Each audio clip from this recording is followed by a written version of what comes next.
Hello guys, how's it going? My name is Dal, and Blizzard has recently released an update regarding the patch 1107 as well as all of its features and events as well as some of the dates that are launching with this update, which also includes the fan anticipated Plunderstorm event as well as when that's going to be launching, which is a little bit later after the update of 1107 finally goes live, with many of you either currently playing the game, waiting for the next update, and are wondering if maybe now would be a good time to hang back until Season 2 content, or maybe you're somebody who took a break from the game but have been wondering if potentially now would be a pretty good time to come back for 1107 to wrap up all of the seasonal content, or if it's maybe just worth waiting until Season 2 comes around. I wanted to do a video going over everything that we know so far of 1107 and what you can expect out of this update, which is releasing as of me posting this video in less than 2 weeks from today. So this is going to be the holistic overview of 1107 as we know it so far. As always, if you guys want to see more regular War Within updates like these, be sure to follow the channel and subscribe. But otherwise, let's dive right in. So on December 17th, that's when we'll be getting the new zone of the Siren Isle, which is a smaller island that we usually get for a smaller update like a 0.5 or a 0.7, but it's a lot more condensed. Even though it's smaller in terms of its size and just overall landmass, there's still a lot going on this island at the same time, all at once, from new rares, events, big boss enemies that you can unearth from excavations, treasures, and plenty to explore and secrets to uncover. Running around and interacting with the zone allows you to collect a currency of Blessed Flame Iron, which will be used on the Siren Isle to purchase a variety of things, from catch-up gear for alts, but also a ton of different collectibles. You also will be able to unlock excavation to fight these mini bosses for a variety of factions, and as you contribute Flame Blessed Iron, you'll be able to slowly build up towards an event until it is unearthed, where everybody on the island will be able to band together to fight off some of these big and powerful bosses. Besides this, you also get the Circe's Circlet Ring, which is an item with unique properties. It doesn't have any stats, but instead you can equip unique gems with a variety of various effects, from gems that deal additional damage to gems that will proc other gems to deal additional damage. But there's also other variety of gems, from gems that grant healing or absorb shields for your allies, to even gems that will command other players' gems to activate from time to time when you use your basic ability. So there's a lot of customization as to how you can have all these gems kind of combine and correlate and react off of one another, which is going to also present a fairly decent power spike for every player within endgame content. A significant power spike for healers, tanks, as well as DPS for you to finish out your seasonal activities, which means it'll be a good time for you to dive into things such as Mythic Plus dungeons to finish out all of your scores to get KSM or KSH, as well as portals for all of the dungeons. For your delves, this is an opportunity for you to finish out your delve season as well as earn all the rewards, especially when it comes to fighting the final boss of D.R.I.V.E. If you haven't finished out the raids this expansion,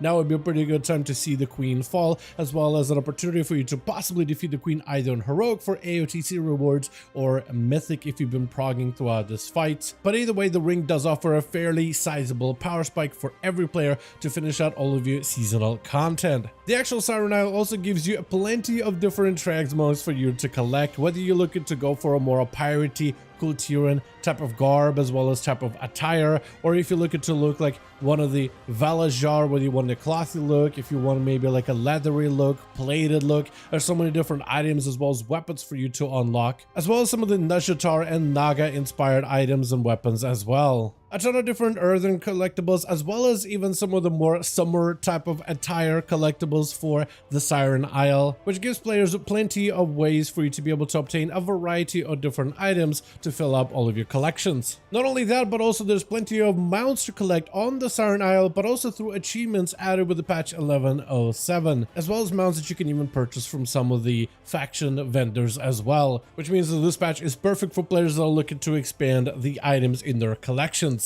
With 1107, we also get Plunderstorm, which is officially dropping on January the 14th, and this update is one of those most anticipated updates from many players that played the original Plunderstorm. Whether you're someone who is a fan of WoW style of PvP or not really, a lot of players found themselves drawn to the Plunderstorm specifically, where even a novice PvP player can jump into it and start having fun earning plunder slaying enemies, and even fighting players to collect all of the rewards. Plunderstorm, however, is bringing with it a few new features such as a practice lobby to make it easier for new players that never played this mode to test out all of those abilities that you get to earn within Plunderstorm and familiarize yourself better with the gameplay, which I think is going to help much more than having to learn what all of these abilities and effects do on the fly in the middle of the game. And apparently we're also getting some new as well as updated abilities for Plunderstorm, which is going to help shake up the meta, so you'll likely won't have players just steamrolling everybody with the Fiery Tornado ability like we had during the last Plunderstorm seasonal launch. We also got improved starting drops, which is going to help out a ton, because back in the original Plunderstorm,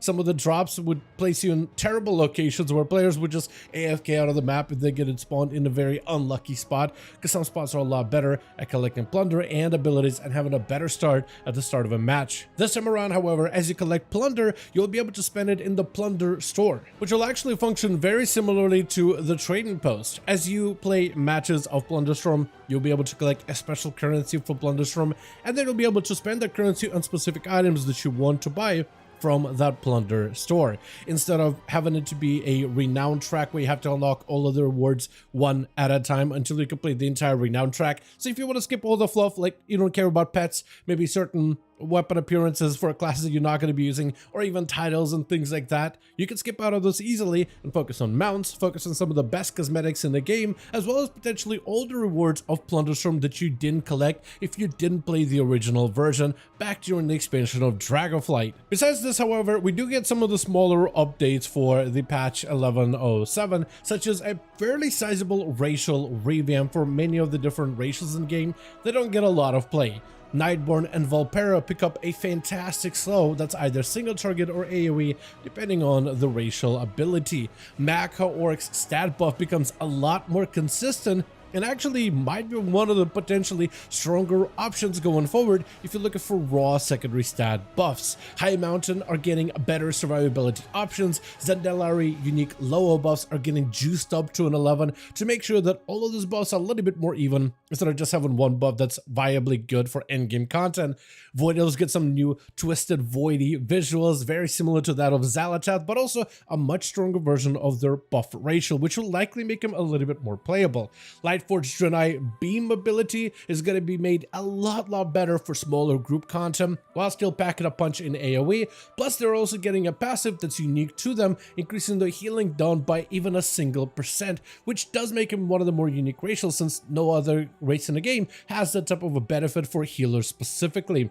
Draenei self-healing on top of that is also getting a shorter cooldown, so it becomes a lot more reliable, and the Worgen speed ratio will now stack with other movement speed effects from other class abilities, which means you can have some of the fastest movement speed ever as a Worgen player, specifically with that ability also getting a slightly shorter cooldown. Patch 1107 is also going to bring with it a ton of catch-up gear, either on a Siren Isle with some veteran track gear that you can trade in for the Flame Blessed Irons, which is not going to be all that expensive, but also we'll be getting a Turbulent Time Waste event at a later down the line, which will allow all of your alt characters to start picking up a ton of hero track gear just for participating in time walking dungeon weeks and completing the time walking dungeon quest, which is going to help you catch up with a bunch of gear in preparation for the season 2 content. Apparently this update is also going to be doing some buffs for renown increases, likely to increase the rate at which you earn renown so you can complete all of the previous 4 renown factions that you have before patch 11.1, which is going to add even more new renown tracks for you to work on. But we also have new story quest lines as well. One of them has to do with the Heronir, which makes everybody wonder if they could potentially become a playable allied race going forward as a surprise update of 1107,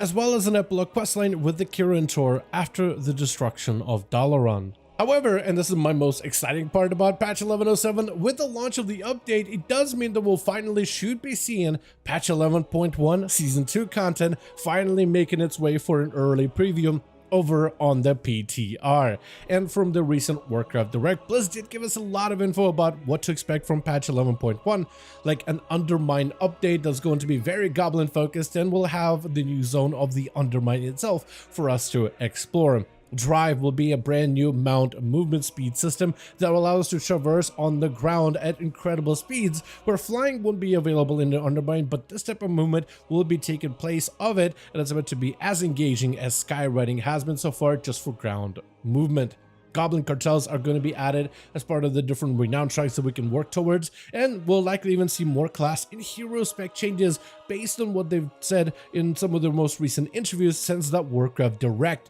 We got a new season of M+ content with brand new dungeons, brand new affixes, lots of rewards, and even a reshuffling of the actual difficulty of the dungeons, how they scale, but also with better rewards to earn from all of those dungeons as you get to some of the higher levels, which I'm very excited for going forward. A brand new raid with a ton of new encounters, like more gear, unique items, unique transmogs to unlock, and class tier sets, but also potentially a PvP update, though they have been a little bit light on the details. They did say some is going to be made available for PvPers specifically going forward, and I cannot wait to test out all of those things and get an early preview once this update hits the PTR realms. But as always though, I do want to thank all of you guys so much for watching, and I hope you guys did enjoy this update. If you did enjoy it or found it informative, go ahead and give this video a like. I would very much appreciate it. Join our Discord community for regular War Within updates. Also, let me know in the comments down below how you're feeling about 1107. Is this an update you're currently planning on playing, or potentially sitting out until Season 2 content of War Within?